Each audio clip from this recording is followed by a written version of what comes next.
Students, this question comes up almost every single year, and students keep dropping these 2 marks.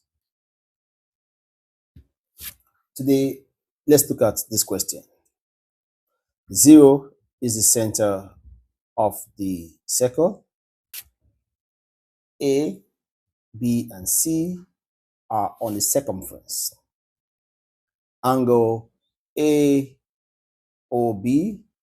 is 112 degrees. Angle ACB is unknown. To solve this question, we have to identify the circle theorem.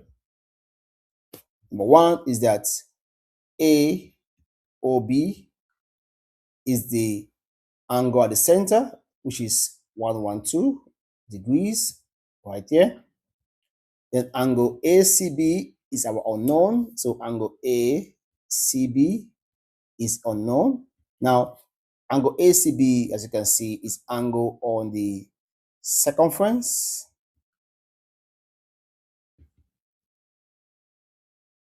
So the first thing we do is to apply the theorem. It states that the angle at the center is twice the angle at the circumference.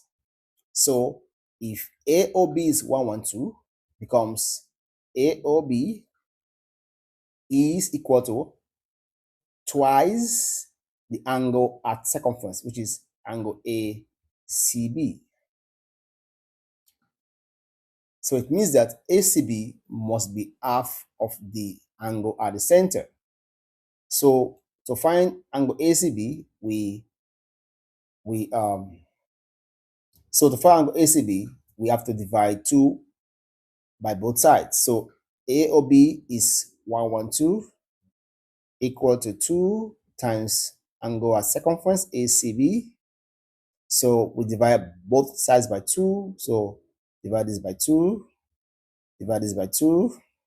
So 2 into 112 will give us 56 degrees. 2 divide 2, so we have ACB.